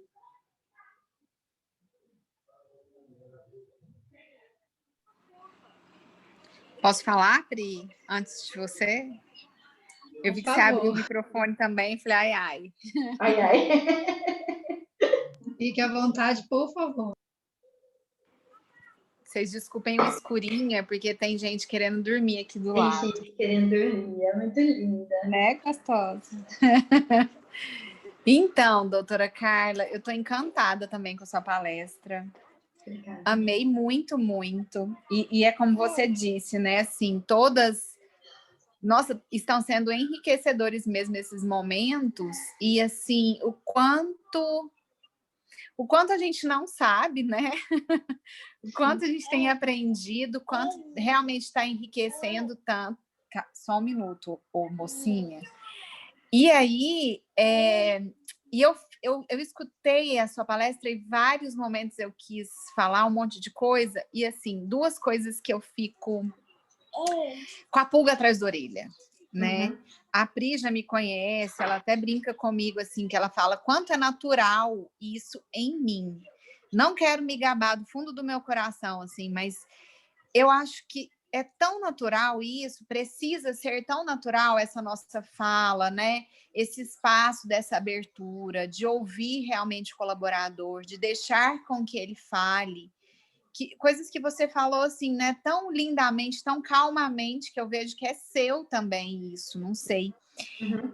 E às vezes eu fico tão chocada e tão, às vezes, até desmotivada em alguns momentos, quando eu vejo gestores, e eu tento, doutora Carla, todos os dias da minha vida, todos os minutos da minha vida lá na instituição, assim, fazer com que eles entendam isso, fazer com que eles aprendam ou vivenciem que o ouvir é tão importante, né? Teve uma coisa maravilhosa que está na sua fala, eu até tirei um print, porque eu estou assistindo pelo celular, que é isso, assim, o medo de quando você ouvir, o que você realmente vai escutar. Eu juro, assim, eu não tenho esse medo, eu quero ouvir.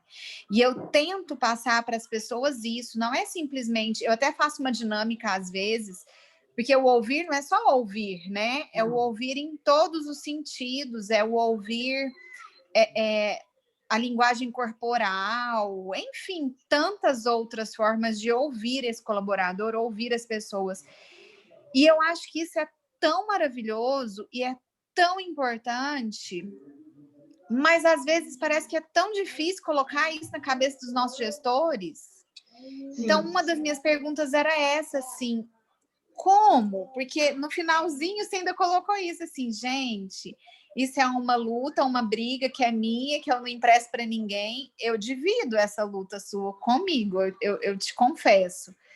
Mas eu sinto essa dificuldade, às vezes, da gente falar e falar e falar e parece que às vezes as Olha, pessoas Maria, não dão conta de o que entender que essa acontece? simplicidade, porque para mim é simples, mas às vezes tem gente que acha que é tão difícil. O que que acontece, né? Eu sou, assim, uma idealista mesmo, né? Uma das minhas batalhas, por exemplo, é contra o assédio moral. Então, eu venho fazendo muitas palestras, e aí você vai se enriquecendo, né? Cada encontro, você escuta uma coisa, você estuda uma coisa, você vê outra.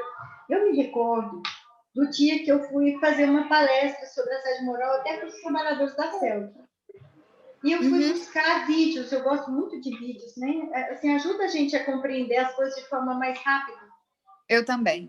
Quando eu coloquei, sabe, a palavra-chave, me vieram filmes antigos, tipo alemães, de famílias sentadas à mesa, onde o pai era um estrondo, né? Então, o que que aquilo me fez perceber? Me fez perceber que o assédio moral nasce na família. Ele nasce na casa. Recentemente, trabalhando com um gestor sobre a questão do assédio moral, a primeira frase dele para mim foi assim: eu não estou entendendo por que o Ministério Público do Trabalho está me chamando a atenção. Eu falo com eles como eu aprendi, como falaram comigo. Olha a fala, né? Então, provavelmente, Marina, esses gestores dos quais você está falando, eles têm isso, eles têm esse componente dentro deles, né?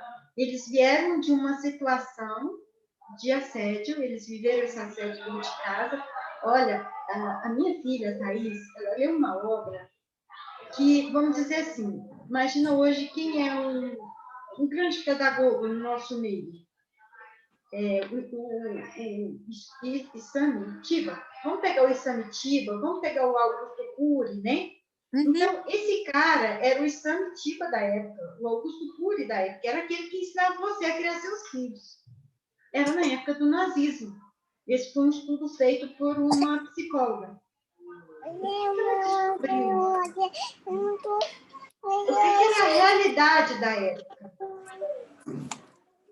As crianças eram mais maltratadas do que os animais. Então, elas, para não apanharem, elas ficavam perto dos cachorros, porque no cachorro o pai não batia. O cara que foi esse pedagogo da época, né, psicólogo, pedagogo, não sei qual que é a formação deles, e que orientava todo mundo a criar filhos, sabe como é qual que era a orientação deles? Que quando o neném nasce, você tem que começar a bater nele desde cedo, para ele entender quem é que manda. Então, essa geração que viveu o nazismo, que fez as atrocidades que fizeram, né? Eles vieram desse contexto familiar. Então, o que me leva a pensar? Que o problema desse gestor, do qual você está falando, ele está muito além daquela postura. Ele é muito mais profundo.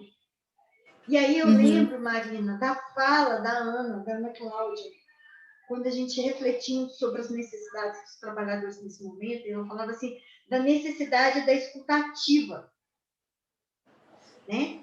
De você ter uma plataforma onde o seu trabalhador, onde todo mundo possa buscar ajuda na escutativa, né? Ele precisa ser escutado, ele precisa falar, ele precisa entender o porquê daquela agressividade dele, entende? Então, eu acho que o ponto a ser trabalhado é esse. Aí vem a psicologia social, né? Porque a gente acha que a psicologia social é você trabalhar só aquilo que do trabalho pode reverberar dentro de casa por causa do home office. Não. Eu vejo, né, a questão da psicologia social, da família inserida nesse contexto, como causa, né? Causa do problema que você encontra hoje. O que você está encontrando hoje? O desrespeito, o autoritarismo, a frieza, a injustiça, a violência, a agressividade, a inveja, os ciúmes, o orgulho, a vaidade. É isso que está aí. É isso que causa tudo isso, né? Então, a gente precisa trabalhar isso para conseguir chegar no coração dessa pessoa, né?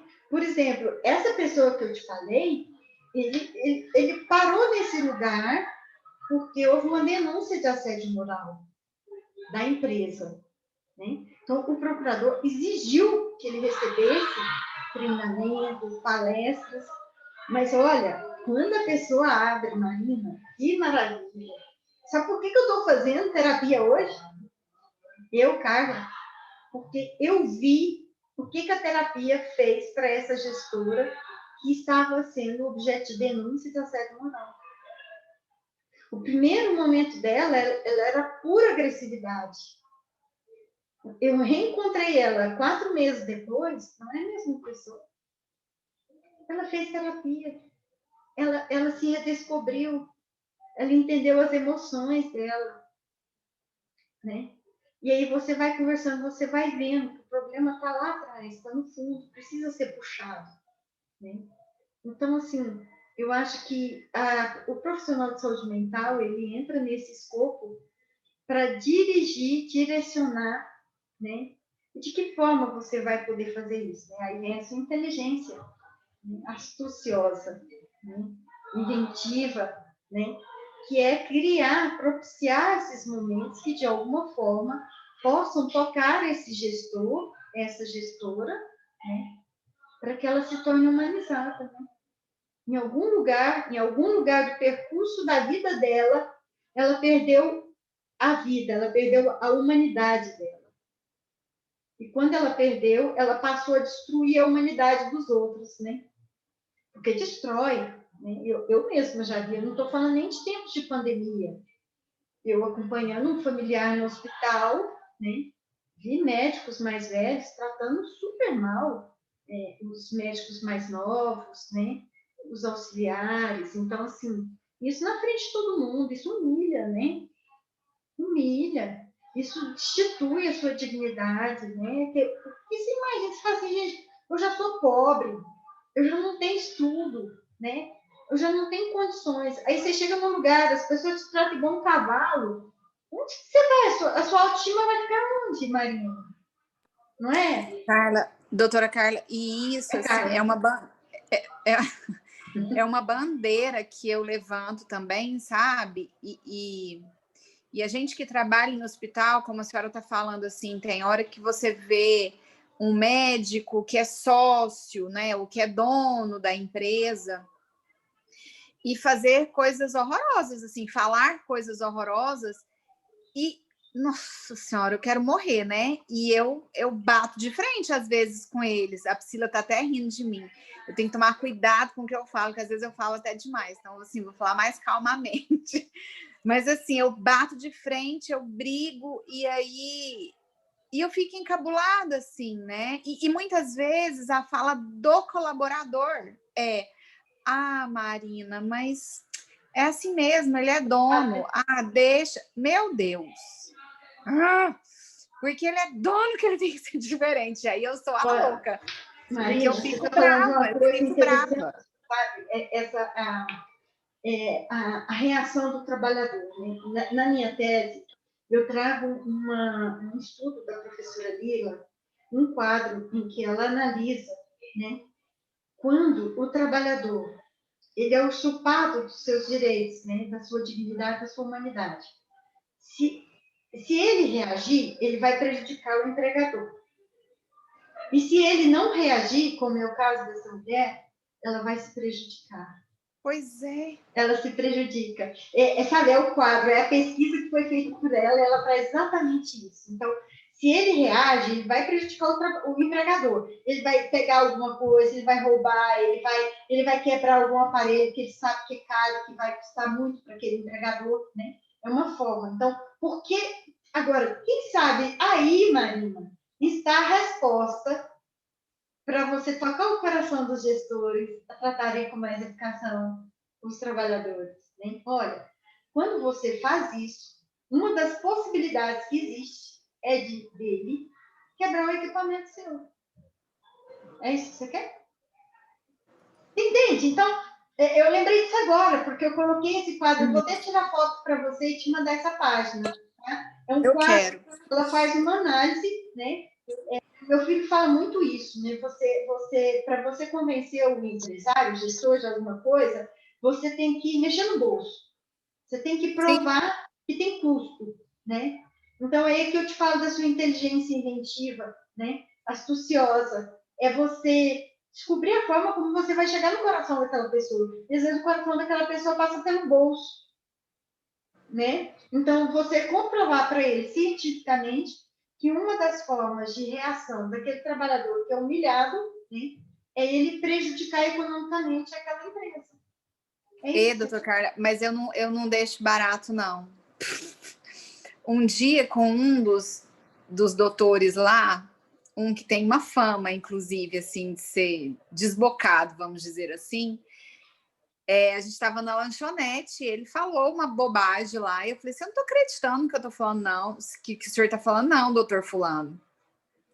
Aí ele falou assim, eu falo, porque eu sei bem de onde eu vim, porque quando eu fiz minha faculdade de medicina, eu precisava pegar ônibus, porque os meus colegas eram, e aí ele falou de um colega super famoso dele aí, médico, que, né, nasceu em berço de ouro, vamos dizer assim, e ele falava assim, porque o fulano de tal, meu amigo, que você bem conhece, falava até assim, ele ia de carro e eu ia de ônibus. Eu, muitas vezes, tive que tirar o tênis para eu chegar na chuva. E não sei o que. Eu olhei bem para a cara dele e falei assim, mas muito me admira, então, o senhor, que veio de onde o senhor está me dizendo, e está fazendo isso hoje com as pessoas. E eu não dei conta, doutora Carla, eu fiz no meio da lanchonete, no meio de todo mundo. Ele ficou assim, sabe, dos mais... acho que assustado na hora, tipo assim, quem que é essa menina para estar falando assim comigo? Mas eu não admito, meu Deus, me enlouquece umas coisas dessas, sabe? Assim, eu fico realmente chocada. E eu sei que depois disso ele deu uma pausa, mas eu acho que eu tô precisando encontrar com ele nos corredores novamente. E o que acontece, sabe, Marina? A experiência que a gente teve lá na região de Tuiara com as empresas, né, é que esse trabalho de formação, de conscientização, ele tem que ser contínuo. Sim. Sabe? Tem que ser contínuo. Então, eu não sei se você percebeu, mas no nosso projeto, a gente tem a proposta de cursos, né? E esses cursos, eles vão analisar todas essas dimensões. Ele está sendo idealizado para o gestor de instituição de saúde. Ele vai ser disponibilizado e tudo. Agora, uma das coisas que você pode fazer, né? E eu acho que cada instituição é uma. Cada instituição tem os recursos próprios, né? Materiais e tudo mais. Eu acho que você poderia traçar dois caminhos. Você vai trabalhar com valores, virtudes e trabalhar na família, né? De onde eu vim, e você como psicóloga é a pessoa mais habilitada a fazer isso, né? E eu te sugeriria de você fazer, por exemplo, você pode desenvolver um projeto interno voltado somente para os seus gestores de alta direção, né? Para não se misturar com os demais, né? Que é isso que a gente diz, né? Porque às vezes a pessoa está num espaço que ela não vai se abrir, né? Porque o ideal, Marina, é que você construa o que seria a clínica psicodinâmica do trabalho, né? Esse coletivo de trabalho que se reúna pelo menos uma vez por semana para falar sobre o trabalho. E não se fala sobre o trabalho, fala sobre si. Igual uma situação dessa, por exemplo, se você tem esse gestor com você, junto com outros, né? E você traz à tona um tema, a experiência ocorrida, né? Você vai pôr o dedo na ferida. E ali você vai levar todo mundo a refletir. E o que vai acontecer? Quando ele ouvir de um par dele, que não é assim, que não faz isso, que o que ele fez está errado, ele vai ter que se confrontar. Concorda? Essa é uma hipótese. Né? Você pode trabalhar paralelamente, né, numa palestra. Você pode trabalhar numa palestra, né, onde você vai abordar esses pontos, uma palestra só para alta direção. Olha, quanto custa? E ali nessa palestra, você pode pôr, por exemplo, o custo de uma investigação pelo Ministério Público do Trabalho, com assédio moral, né? O custo de um TAC, o custo de um equipamento quebrado, porque o trabalhador se sentiu humilhado, injustiçado lá Sim. atrás. Ele vem aqui na frente e faz aquilo, e não deixa nem rastro. Você concorda? Porque ele faz isso. É Faz. comprovado. Eu te trago, eu estou revisando a minha tese, eu vou dar print na página e te mandar para você ver. A hora que você falou, eu lembrei na hora, né? O que um trabalhador que é humilhado pode fazer? E ele tem a reação que a sua trabalhadora teve, né, desculpando a atitude do empregador, ela vai sofrer. Ela está criando para si mesma um adoecimento, né? Mas se ela não tem essa reação, ela vai prejudicar ele, e geralmente é materialmente. Né? Então, assim, eu acho que é legal essa discussão nossa exatamente para isso. Você tem recurso e você tem possibilidades, você está lá dentro, você pode lidar, você é uma profissional de saúde mental, você está anos-luz à minha frente. Então, você pode e deve fazer, né, essa intervenção e trabalhar com a cabeça, com a gestão. Né? Você pega todos esses temas que a gente tem trabalhado aqui e volta Sim. ele para a gestão, você vai pegar o boi pelo chifre. Entende? E eu acho que esse confronto de um com o outro é muito importante. Você não vai convencer ele, o advogado dele não vai convencer ele, a mulher dele não vai convencer ele. Mas aí vem aquilo que Deus chama do julgamento de beleza e julgamento de utilidade. O julgamento de beleza é o julgamento do trabalho que é feito pelo próprio par. Então, por exemplo, a Priscila é psicóloga e você também. Aí a Priscila vira e fala assim, nossa, Maria, adorei aquela intervenção que você fez, tal. Isso tem um valor para você imensurável, muito maior do que se o seu chefe falar isso para você. Por quê? Porque a Priscila sabe o que é o seu trabalho. A Priscila sabe o que é a intervenção que você fez. Então, esse é o seu reconhecimento, essa é a sua moeda de troca. Né? Então, é disso que eu estou te falando. Se você coloca no círculo de uma roda de conversa, chama isso de roda de conversa, né? Gestores, uma roda de conversa, chama isso de roda de conversa da gestão, né? Roda de conversa da gestão. E ali você vai jogando. Cada encontro, que seja semanal. Cada encontro, você não faz ele tipo palestra, não, faz isso não, isso é cansativo. Põe como informal, né? Põe como roda de conversa, coloca lá um cafezinho, um suco, ou de repente até um vinhozinho, alguma coisa que eles costumam tomar, assim, que ajuda a descontrair, o que quer que seja, né? É uma roda de conversa, entende? Monta um local legal dentro do próprio local de trabalho e você vai deixar um falar para o outro. Você joga, né? Fala assim, olha, eu queria saber o que vocês pensam sobre isso. O que vocês pensam? Esses dias eu estava em tal lugar e vi isso. O que você pensa disso? E aí você vai deixar ele passar vergonha. Porque ele vai escutar de um colega que seja idôneo, que tenha princípios, que aquilo não se faz com a pessoa. Entende? E aí, a hora que ele escutar isso de outra pessoa, ele vai se voltar, ele vai ver o espelho. O colega vai ser o espelho dele. A mulher dele não é, você não é, a trabalhadora não é, né? Nenhum é, mas o colega é espelho dele. Que entendeu? vergonha, né? Vergonha. Aí ele vai se ver. Eu falo, não, olha o que eu fiz. Eles consideram que isso não é legal. É igual, por exemplo, assim, um grupo de rapazes que se encontram, né, que vão trocar ideia e que trocam experiências. É ali naquele momento que eles formam a consciência deles. Você concorda? Como nós também, mulheres, colegas, jovens, né? É nessa hora que você vai sendo formado, conscientizado. É quando alguém que é um par seu, né? E aí no par é o trabalho, né? Te diz, olha, não é por aí o caminho. Concorda?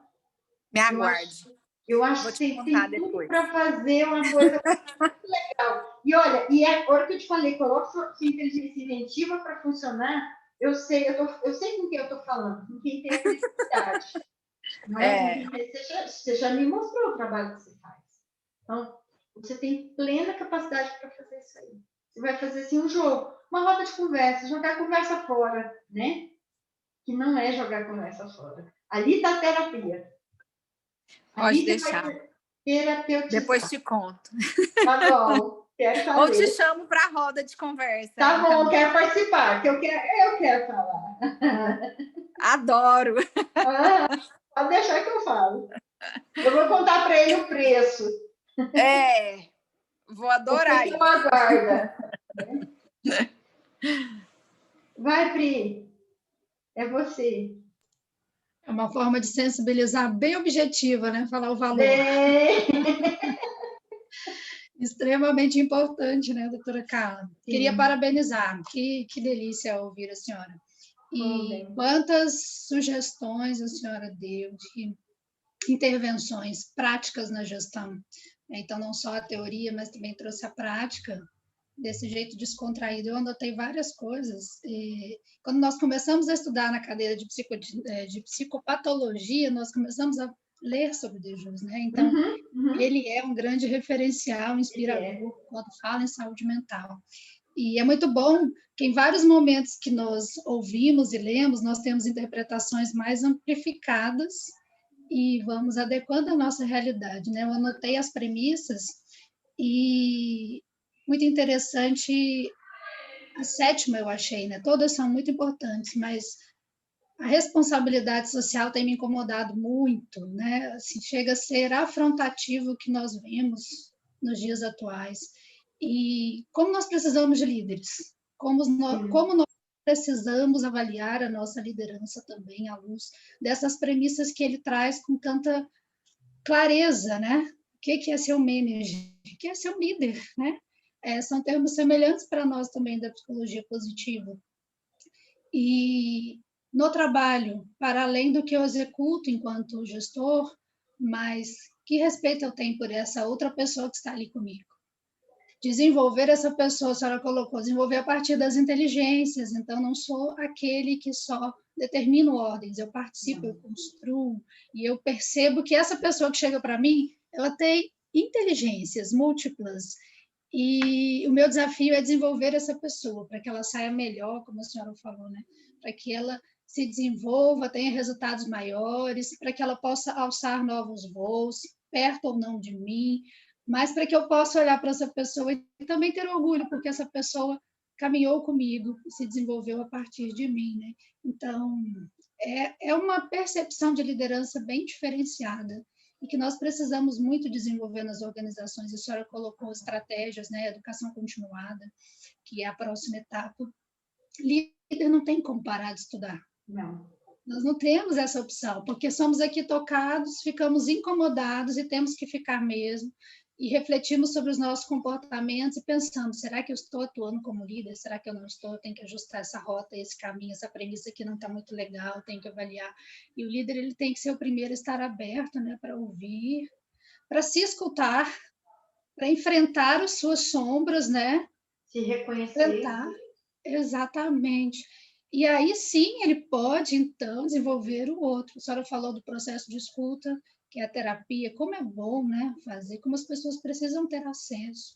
No processo terapêutico, nós nos ouvimos. Alguém nos ajuda a nos ouvir, né? Então, compartilhei com a senhora recentemente, no processo terapêutico meu recente, eu ouvi uma pergunta que eu faço por mais de 40 anos. Como é fazer uma pergunta por 40 anos? O líder precisa ter esse acesso, né? Desmistificar o processo terapêutico, se permitir também conhecer um pouco mais. A senhora falou da capacitação constante, das rodas de conversa, da psicodinâmica no trabalho, de incomodar esse líder com temas para que ele reflita sobre. Pode ser que ele tenha o conhecimento teórico, mas que ele não tenha o desempenho prático, que nós vemos muito na academia também, infelizmente. Tem-se um arcabouço teórico robusto, mas muitas vezes não tem-se o desenvolvimento de uma liderança na sociedade com responsabilidade social. Então, quero agradecer. Eu acho que eu não tenho mais perguntas para fazer. Saímos incomodados com o desafio de sermos líderes melhores, de fato cooperarmos, desenvolvermos as pessoas. E a pergunta que nós temos que fazer é essa mesmo, né? As pessoas estão melhores após a minha liderança? Elas são melhores? Eu estou melhor, né? É. Não é? Patricínio Souza, o tema da tese dele de doutorado é mudar o trabalho para mudar o mundo, e entre parênteses, a nós mesmos, né? Como eu estou, né? Como eu estou me vendo? Será que eu estou vendo a minha realidade, né? Como eu estou, não é? Gente, a gente podia ficar todo mundo, aparecer as carinhas de todo mundo para a gente tirar uma foto, né? A Karen tá aí, mas é só a foto, não é ela de verdade. Cadê você, Karen? A Sara veio, Eliana, Maria de Jesus. É só dar print, não é? Teve algumas pessoas que já saíram. Marina saiu. Ah, quem tá ali? É a Karen. Karen, tá aí, né, Karen? Quem é Yuri? Yuri, vamos aparecer? Eliana, Maria de Jesus, a Ana. Oi, Eliana, tudo bem? Que bom. Olá, tudo bem? Tudo bem. Você Consegui representa qual participar instituição? hoje. Que bênção. Qual instituição que você representa? Na realidade, eu não estou atualmente na área da saúde, né? Aham. Hoje trabalho em Catalão,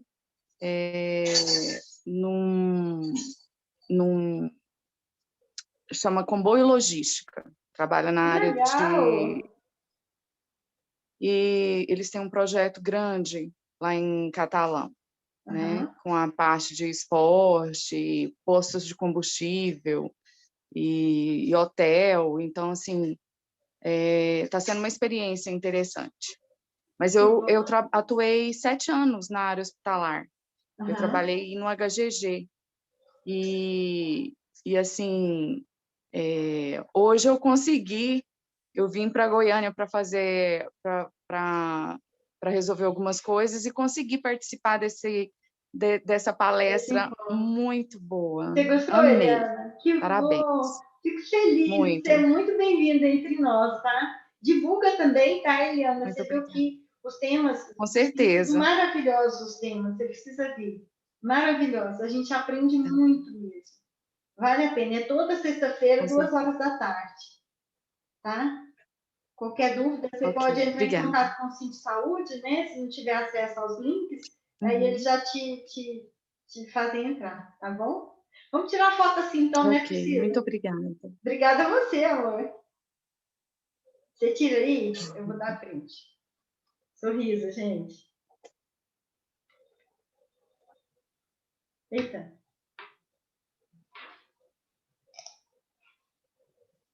Tirou, Pri?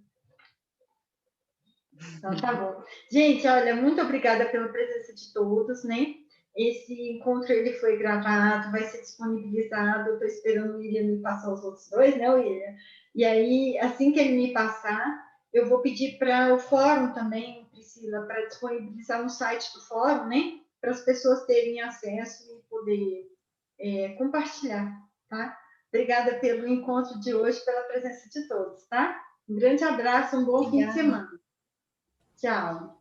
Obrigada a Obrigada, vocês. bom fim Um de abraço. semana. Com Deus.